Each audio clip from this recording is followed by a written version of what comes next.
Hello, welcome to this Ned Davis Research Podcast, where we will help you see the signals. My name is Brian Sanborn, NDR's Global Head of Investment Solutions. In this episode, we'll be speaking with NDR's Chief Economist, Alejandra Grindal, regarding China. How is China's economy performing?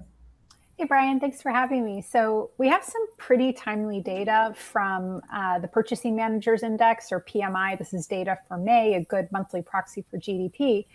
And the composite readings, which consist of both services and manufacturing, were actually the strongest in emerging Asia. This included India, but also China, which you asked me about.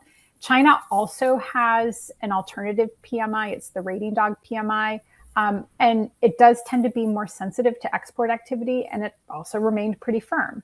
I would say overall, China's economy is best described as resilient at the headline level. So again, indicative of these headline numbers we're seeing from the PMIs, but just increasingly unbalanced beneath the surface. What challenges do you see within the economy? So one that we've seen for quite some time is just this persistent weakness in domestic demand. And this is quite evident through retail sales data and the property market. So the two are sort of linked together. And as a result, consumer confidence remains near all-time lows. And this has helped keep inflation pretty low and quite different from what we're seeing in other parts of the world where the war in Iran is lifting energy prices and lifting inflation. The other thing we've noticed is the Citigroup Economic Surprise Index for China. So this is just measuring whether data on balance surprises to the upside or downside. It fell into negative territory for the first time since mid-March. How is the U.S.-Iran war impacting China? Sure. So I mentioned the inflationary impact, but really we want to look at the impact from oil. And what's actually quite interesting is China has so far shown quite a bit of resilience to the oil shock just stemming from the war in Iran. So while the country does rely quite a bit on imported crude, and of course, a lot of it flowing through the Strait of Hormuz, it has become increasingly self-reliant in its overall energy needs.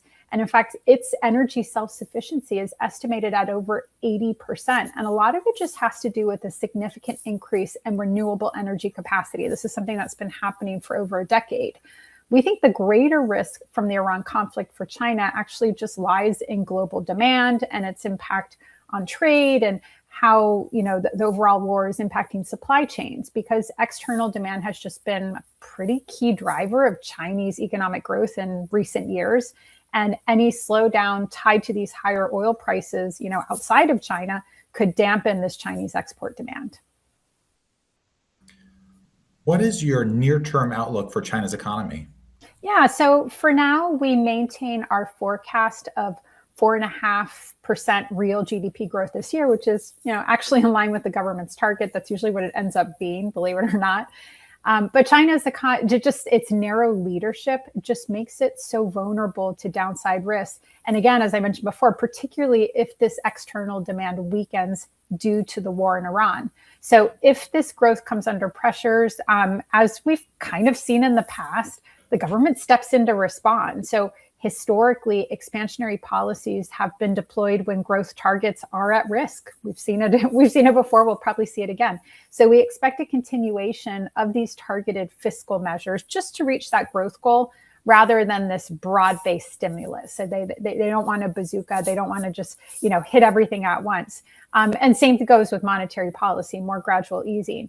And, the good news is with inflation staying low, which I talked about before, the central bank, unlike some other central banks around the world, has room to support the economy without triggering these significant price increases.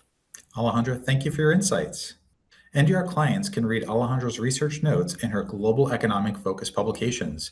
The indicators Alejandra and the research team developed for our subscription service are also used in our model portfolios, which are available for direct delivery on TAMPs as well as ETFs. For more information on NDR, we encourage you to visit ndr.com.